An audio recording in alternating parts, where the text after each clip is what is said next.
बिस्मिल्लाहिर्रहमानिर्रहीम। हम chapter number 3 start करेंगे। जो हमारा चैप्टर नंबर 3 है, chapter number 3 of mathematical method is about matrices. Matrices के बारे में हम डिस्कस करेंगे और मैट्रिसेस के बारे में आप पहले भी पढ़ चुके हैं क्लास 9th में और एफएससी के पार्ट 1 में। ठीक है, अब हम मैट्रिसेस के बारे में डिस्कस करेंगे। मैट्रिसेस आप लोगों ने 9th में जो पढ़े हैं वो 2x2 वाले पढ़े हैं और जो एफएससी में पढ़े हैं वो 2x2 हैं और 3x3 वाले पढ़े हैं। अब हम बीएससी में इन मैट्रिसेस को ज़रा डिटेल से डिस्कस करेंगे। फ़र्स्ट ऑफ ऑल हमारे पास चैप्टर का इंट्रोडक्शन है और इसमें हम मैट्रिसेस के बारे में पढ़ेंगे कि मैट्रिसेस के यूजेस भी मैं आपको मैट्रिसेस के बता देती हूँ। मैट्रिसेस के बहुत ज़्यादा यूजेस हैं। मैट्रिसेस के बिज़नेस में भी बहुत ज़्यादा यूजेस हैं। इसके साथ ही साथ जो बहुत बड़ी वैल्यूज़ हैं जिनको हम बाय हैंड कैलकुलेट नहीं कर सकते उनको हम मैट्रिसेस के साथ भी कर सकते हैं कैलकुलेट। इसलिए मैट्रिसेस को बिज़नेस में भी यूज़ किया जाता है और भी काफ़ी ज़्यादा यूजेस हैं इसके, लेकिन मैं आपको शॉर्ट फॉर्म में बस बता रही हूँ। अब हम मैट्रिसेस की डेफिनेशन को डिस्कस करेंगे और जो मैट्रिसेस की फॉर्मल डेफिनेशन मींस कि जो उसकी जनरल डेफिनेशन है उसको हम डिस्कस करेंगे। मैट्रिसेस की डेफिनेशन आप लोगों के सामने है। ठीक है, जो डेफिनेशन है मैट्रिसेस की वो हमारे पास ये है, let F denote the field of real and complex numbers. ठीक है, मैट्रिसेस की डेफिनेशन में उन्होंने एफ हमारे पास क्या है। ठीक है, आप इतना समझ लीजिए कि एफ हमारे पास फील्ड है। एफ हमारे पास एक ऐसा सेट होता है जिसके एलिमेंट्स को हम ऐड भी कर सकते हैं, सब्ट्रैक्ट भी कर सकते हैं एंड मल्टीप्लाई भी कर सकते हैं। ठीक है, और ये जो हमारे पास एक मैट्रिक है मैट्रिक है, ये रेक्टेंगुलर मैट्रिक है। ठीक है, और इसके जो एलिमेंट्स हैं एम एन एलिमेंट्स। ठीक है, अब एम एन एलिमेंट्स हमारे पास क्या होते हैं। सपोज एम हमारे पास 4 है, एन हमारे पास 5 है, तो ये इनकी तादाद 20 हो जाएगी। ठीक है, एम एलिमेंट्स को मैं थोड़ा सा एक्सप्लेन किया है। और जो ए आई जे हमारे पास है ये बिलोंग कर रहा है एफ़ को, तो आई जोन से हमारे पास 1 से लेके एम तक है और जो जे है वो 1 से लेके एन तक है। ठीक है, एन हमारे पास रोज़ एम हमारे पास रोज़ हैं और एन हमारे पास कॉलम्स हैं। ठीक है, ये देखें आई हमारे पास क्या है, ये रो है ना और ये कॉलम है, और ये क्या है आई जे। आई हमारे पास क्या है 1 2 3 4 5 सो ऑन एम, और जे हमारे पास क्या है। अब हमने कॉलम को देखना है 1 2 जे 1 2 3 सो ऑन जे, और ये देखिए एन। जे हमारे पास क्या है 1 से लेके एन तक और आई हमारे पास क्या है 1 से लेके एम तक। ठीक है, और ये हमारे पास एक रेक्टेंगुलर मैट्रिक है और हमने स्क्वायर ब्रैकेट्स के साथ इसको अनक्लोज्ड किया हुआ है। ये देखें ये स्क्वायर ब्रैकेट्स हैं। ठीक है, पहले तो आपने इतनी बड़ी डेफिनेशन नहीं पढ़ी होगी, मतलब मैट्रिसेस को आपने ज़रूर डिस्कस किया होगा, ज़रूर पढ़ा होगा, लेकिन अब हम इसको और ज़्यादा डिटेल के साथ पढ़ेंगे। ठीक है, उसके साथ साथ मैं आपको ये भी बताती चलूँ कि इस मैट्रिक को हम इस फॉर्म में भी लिख सकते हैं, ए इक्वल ए आई जे एम क्रॉस एन। ठीक है, इस फॉर्म में भी हम मैट्रिसेस को लिख सकते हैं। उसके साथ ही साथ ये थ्योरी है, आप इसको थोड़ा सा रीड आउट कर लीजिएगा। और इसके साथ ही साथ मैं आपको बताती चलूँ स्क्वायर मैट्रिक क्या होता है। स्क्वायर मैट्रिक्स में हमारे पास नंबर ऑफ़ रॉज और जो नंबर ऑफ़ कॉलम्स होते हैं वो इक्वल होते हैं। यहाँ पे हमने एक तो मैंने आपको फील्ड के बारे में बताया, चलिए मैं आपको थोड़ा सा कॉम्प्लेक्स नंबर्स के बारे में बता देती हूँ। कॉम्प्लेक्स नंबर्स जौन से होते हैं वो हमारे पास ए प्लस आयोटा बी की फॉर्म में होते हैं। ये देखें, ए प्लस आयोटा बी की फॉर्म में होते हैं हमारे पास कॉम्प्लेक्स नंबर्स, ठीक है। और टू पार्ट्स पे कंसिस्ट करते हैं, रियल और इमेजिनरी, ठीक है। जो आयोटा के साथ नंबर होता है ना, वो हमारे पास इमेजिनरी नंबर होता है, ठीक है। ये आप एग्जाम्पल में देख भी सकते हैं। और जो रियल है वो हमारे पास 5 है, ठीक है, जो आयोटा के बगैर वाला नंबर होता है। ये भी आपको समझ आ गई है। अब हम पढ़ते हैं रो और कॉलम को। इससे पहले आपने पढ़ा होगा कि ये देखिए, ये जो हमारे पास सिंगल कॉलम होता है उसको हम कॉलम कह देते हैं ना। अब हम इसको कॉलम वेक्टर कहेंगे, ठीक है। सिंगल कॉलम को कॉलम वेक्टर कहेंगे और सिंगल रो को, ये मेरे पास रो है ना, सिंगल रो को हम रो वेक्टर कह देंगे, ठीक है। मज़ीद आप इसको रीड आउट कर लीजिएगा, वैसे आपको समझ आ जाएगी। अब हम बात करते हैं रेक्टेंगुलर मैट्रिक्स, ठीक है, लोअर और अपर।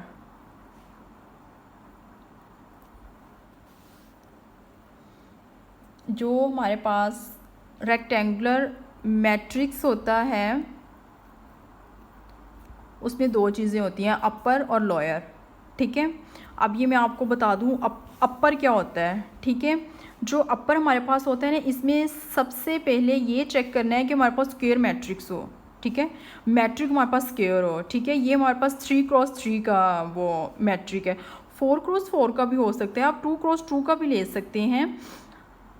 तो नंबर ऑफ़ रोज़ और नंबर ऑफ़ कॉलम्स हमारे पास इक्वल हों, ठीक है। और जो हमारे पास अपर ट्रायंगुलर मैट्रिक होता है उसमें क्या होता है, उसमें हमारे पास जो मेन डायगोनल होता है ना, मेन डायगोनल कि जो नीचे वाली जितनी भी एलिमेंट्स हैं वो सारे के सारे ज़ीरो होने चाहिए। ये हमारे पास एक मैट्रिक है, ठीक है।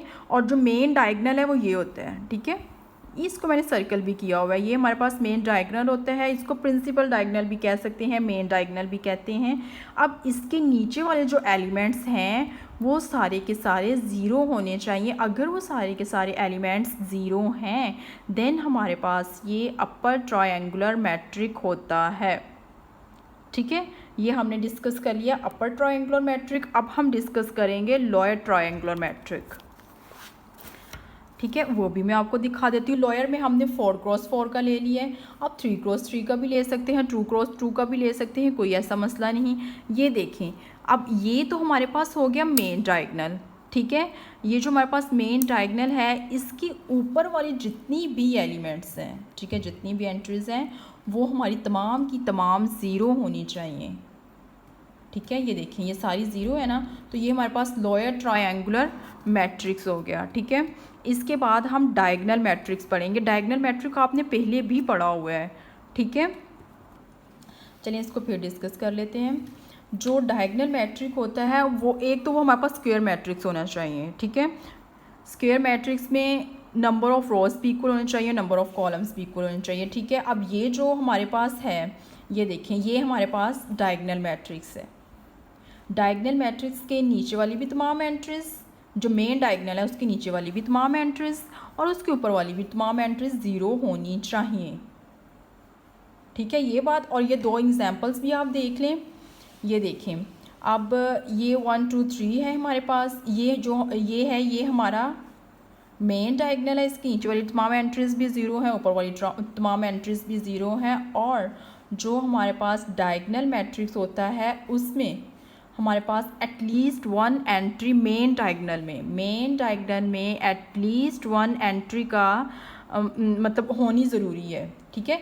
ये देखिए, ये 2 एंट्रीज ज़ीरो भी हैं हमारे पास, लेकिन इसमें 1 एंट्री हमारे पास 1 है तो है ना, एक हमारे पास 1 तो है ना मेन डायगोनल में, इसलिए हम इसको भी हम कह सकते हैं कि ये हमारे पास डायगोनल मैट्रिक्स है, ठीक है। अगर ये 1 भी ज़ीरो हो जाए तो फिर ये डायगोनल नहीं रहेगा, ये नल मैट्रिक बन जाएगा, ठीक है। अब आपको समझ आई कि ऐसे डायगोनल को भी हम क्या कहते हैं, डायगोनल मैट्रिक्स कह सकते हैं। ऐसे मैट्रिक्स को भी जिसमें हमारे पास एक एक एलिमेंट का मतलब लाजमी हो ना मेन डायगोनल में, बाकी ज़ीरो भी हो जाए तो कोई बात नहीं। फर्दर हम स्केलर मैट्रिक्स को डिस्कस करेंगे, ठीक है। स्केलर मैट्रिक्स भी आप सुन लें कि ये भी हमारे पास स्क्वायर मैट्रिक्स होना चाहिए, नंबर ऑफ़ रोज़ और नंबर ऑफ़ कॉलम्स इक्वल होने चाहिए। उसके साथ ही साथ in which each element of the main diagonal is one and the same non-zero number। non-zero क्या है यहाँ पे? non-zero का मतलब है कोई भी ज़ीरो ना हो, ठीक है। जो हमारे पास मेन डायगनल है, मेन डायगनल के तमाम एलिमेंट्स एक तो सेम हो और ऊपर से कोई ज़ीरो भी ना हो, ये हमारे पास क्या है, ये हमारा मेन डायगनल है। इसके तमाम एलिमेंट्स जौन से हैं वो सेम हैं और कोई ज़ीरो भी ना हो, वो हमारे पास स्केलर मैट्रिक होता है। और स्केलर मैट्रिक्स जौन सा है वो स्क्वायर मैट्रिक भी हो ना, तो इसके साथ ही साथ ये हमारे पास ऑर्डर 4 का मैट्रिक है, ठीक है। 3 का भी ले सकते हैं आप, 2 का भी ले सकते हैं। चलें फर्दर डिस्कस करते हैं।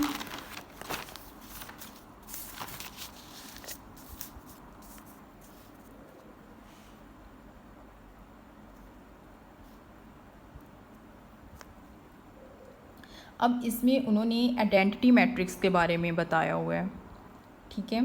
आइडेंटिटी मैट्रिक्स के बारे में बताया हुआ है। आइडेंटिटी मैट्रिक्स क्या होते हैं? जिसमें मेन डायगोनल के तमाम एलिमेंट्स जो हैं वो वन हों, उसको हम आइडेंटिटी मैट्रिक्स कहते हैं, और बाकी सारे एलिमेंट्स ज़ीरो हों। अब ये हमारे पास एक मैट्रिक है, इसका जो मेन डायगोनल है वो क्या है, वो ये है, ठीक है। यही है ना इसका मेन डायगोनल। अब ये जो इसका मेन डायगोनल है ये हमारे पास वन है, तीनों एलिमेंट्स हमारे पास वन है, और इसके बाकी तमाम के तमाम एलिमेंट्स ज़ीरो हों, तो ये हमारे पास आइडेंटिटी मैट्रिक्स होता है, ठीक है। समझ आ गई आपको? और ये ऑर्डर 3 का है, ठीक है। इसी तरह हम ऑर्डर 4 का भी देख लेते हैं। इसका जो मेन डायगोनल है वो ये है, ठीक है। मेन डायगोनल इसका यही है ना, और इसके मेन डायगोनल के ऊपर वाले तमाम एलिमेंट्स भी ज़ीरो हैं और मेन डायगोनल के नीचे वाले तमाम एलिमेंट्स भी ज़ीरो हैं, और इसका जो मेन डायगोनल है उसके तमाम एलिमेंट्स वन वन हैं। तो इसलिए हम इसको कह सकते हैं कि ये हमारे पास आइडेंटिटी मैट्रिक्स है, ठीक है। ये हमारे पास आइडेंटिटी मैट्रिक्स है ऑर्डर 3 का और ऑर्डर 4 का। इसी तरह ऑर्डर 2 का आइडेंटिटी मैट्रिक्स भी आप बना सकती हैं, कोई ऐसा मसला नहीं है। इसके साथ साथ ही मैं आपको बताती हूँ इक्वलिटी ऑफ मैट्रिसेस, ठीक है। इसमें भी हमने m क्रॉस n का मैट्रिक्स लेना है, ठीक है।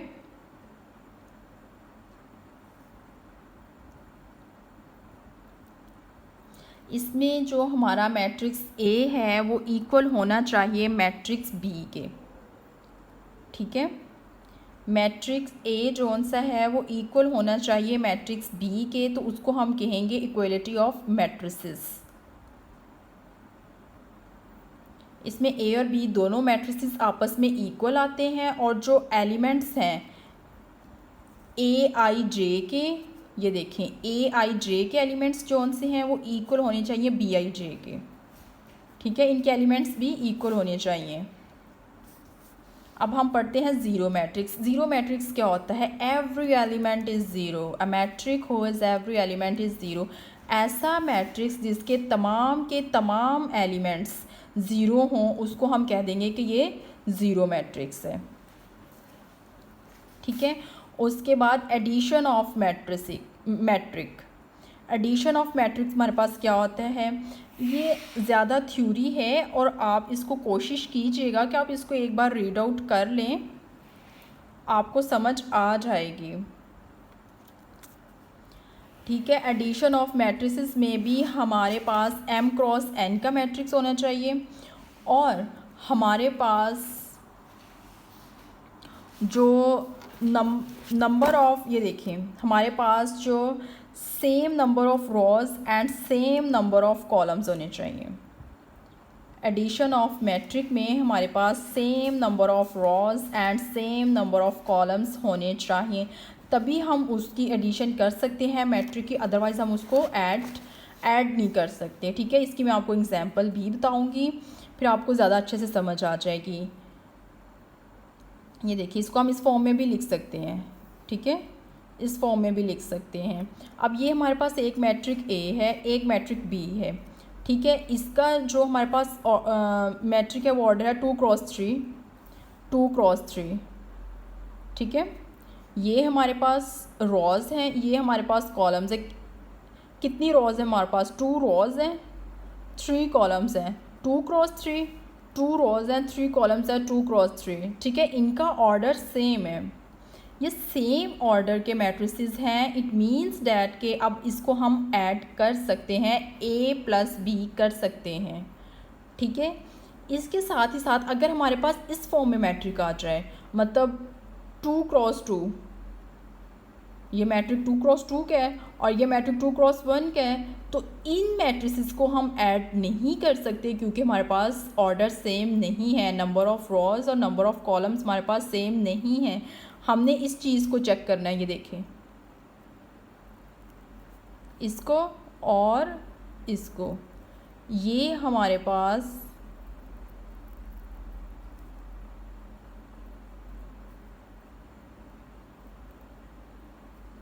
सेम होने चाहिए, ये हमारे पास सेम नहीं है।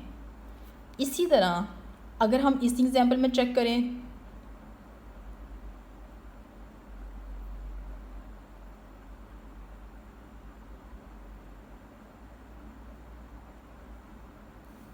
ये हमारे पास सेम होने चाहिए, ये हमारे पास सेम नहीं है, इस वजह से हम इसको नहीं कर सकते। अब ये जो हमारे पास एग्जाम्पल है इसका, ये 2x2 की है और ये भी 2x3 की है, 2x3 की है, तो ये इसको हम ऐड कर सकते हैं, ठीक है। इसमें हमारे पास ऑर्डर सेम है। अब मैं आपको बताती हूँ additive inverse of a matric. Additive inverse of a matrix में m×n का ही हमने मैट्रिक्स लेना है और इसमें हमने क्या करना है, इसमें हमारे पास मैट्रिक A है ना, तो इसका जब हम एडिटिव इन्वर्स लेंगे, एडिटिव इन्वर्स में हम क्या करेंगे, जो हमारे एलिमेंट्स जिनके साथ माइनस का साइन है उनके साथ हम प्लस का साइन लगा देंगे, जिनके साथ प्लस का साइन है उनके साथ हम माइनस का साइन लगा देंगे। इट मीन्स डैट कि जो A है वो इन्वर्स है -a का और जो -a है वो इन्वर्स है A का। अब A + -a को जब हम ऐड अप करेंगे तो हमारे पास जो आंसर आएगा वो नल मैट्रिक्स आएगा। मतलब कि additive inverse of a matrix में हमारे पास जो रिज़ल्ट आएगा आफ्टर सिंप्लीफिकेशन वो नल मैट्रिक्स ही आएगा। इसलिए मतलब इसको हम सॉल्व करके देख लेंगे तो इसका जो रिज़ल्ट हमारे पास आया है वो हमारे पास नल आया है। अब इसको हमने सॉल्व कैसे किया है, चलें ये भी मैं आपको बता देती हूँ। जब हम किसी भी दो मैट्रिक्स को ऐड या सब्ट्रैक्ट करेंगे तो हम उसके आमने सामने वाली एलिमेंट्स को देखेंगे, ठीक है।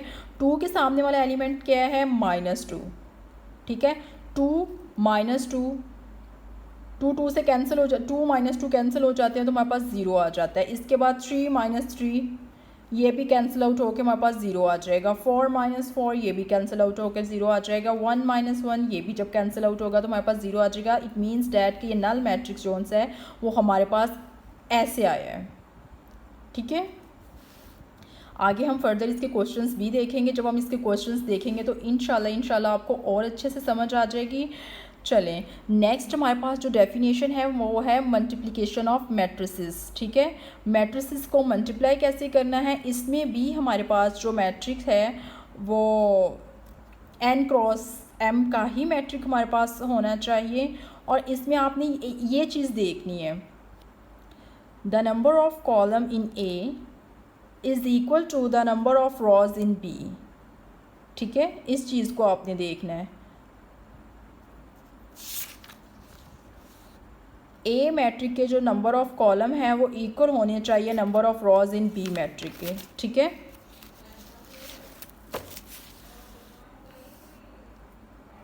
चले मैं आपको बताती हूँ, ये मैंने काफ़ी ज़्यादा एग्जांपल्स इधर लिखी हैं। ये अभी सिर्फ आप इनको थोड़ा सा देख लें और इनको ज़्यादा करने की ज़रूरत नहीं है। जब हम क्वेश्चन करेंगे तो तब आपको बहुत अच्छे से समझ आ जाएगी, तभी हम इसको डिटेल से कर लेंगे। अभी मैं आपको थोड़ा सा इसको बता देती हूँ कि आपको थोड़ा सा पता चल जाए,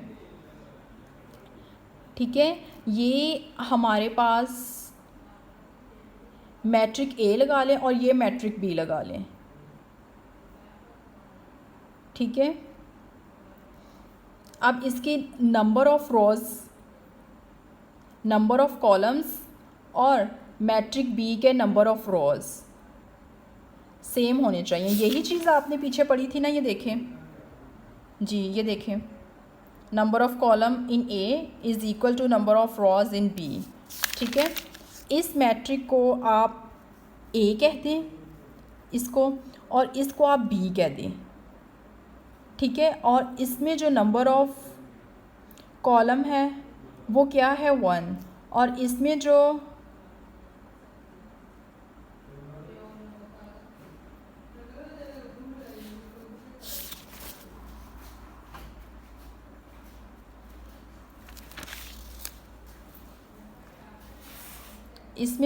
नंबर ऑफ़ रोज़ हैं वो 3 हैं, इसमें नंबर ऑफ़ कॉलम हमारे पास 1 है। ये देखिए 1 क्रॉस 3, 3 क्रॉस 1, 1 और 1 सेम आ रहे हैं ना हमारे पास, ये भी चेक कर सकते हैं आप। इसके अलावा आपने जो फर्स्ट एलिमेंट है उसको इसके फर्स्ट एलिमेंट के साथ मल्टीप्लाई करना है। ठीक है, जो सेकंड एलिमेंट है उसको सेकंड एलिमेंट के साथ मल्टीप्लाई करना है, जो थर्ड एलिमेंट है उसको थर्ड एलिमेंट के साथ मल्टीप्लाई करना है। इस तरह आपका ये जो सीक्वेंस बनेगा ये यूँ बनेगा, यूँ वाला। ठीक है, ये रो कह दें आप और इसको आप कॉलम कह दें।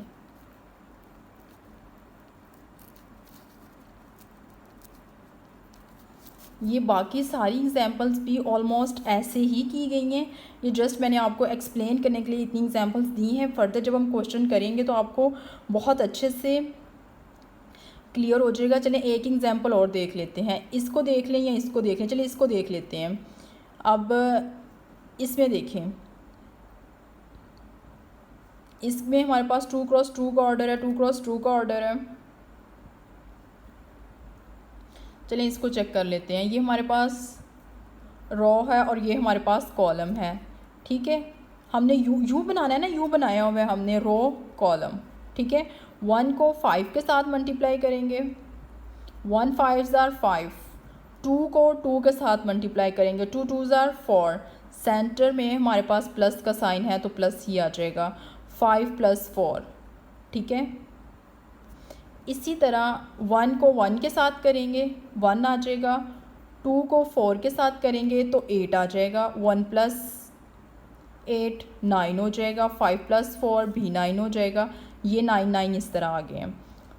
3 को फिर हम 5 के साथ मल्टीप्लाई करेंगे, फिर अब इसको हम ऐसे बनाएंगे, 3 को 5 के साथ 15, 4 को 2 के साथ मल्टीप्लाई करेंगे, 8 को नेक्स्ट भी हम ऐसे ही करेंगे, 3 को 1 के साथ मल्टीप्लाई करेंगे, 4 को 4 के साथ मल्टीप्लाई करेंगे तो 16 आएगा, और 15 + 8 23 होते हैं, 3 + 16 हमारे पास 19 होते हैं। और ये जो मैट्रिक है हमारे पास ये इस तरह इसको सिंप्लीफाई करने से आया है। ये फर्दर मतलब बाकी भी ऑलमोस्ट ऐसे ही हैं, लेकिन जब हम क्वेश्चन करेंगे तो आपको और अच्छे से समझ आ जाएगी। चलें जी, thank you so much for watching this lecture and this video. अगर आपको किसी पॉइंट के बारे में समझ ना आए तो आप कमेंट करके बता सकते हैं। इसके साथ ही साथ मैं अपना ये वाला लेक्चर ख़त्म करती हूँ। नेक्स्ट लेक्चर में हम 3.1 एक्सरसाइज इंशाल्लाह स्टार्ट करेंगे और उसके क्वेश्चंस देखेंगे और उन क्वेश्चंस को सॉल्व करेंगे। अगर आपको वीडियो पसंद आए तो इसको लाइक शेयर करें और बेल आइकन को भी प्रेस कीजिएगा। Thank you so much. Allah.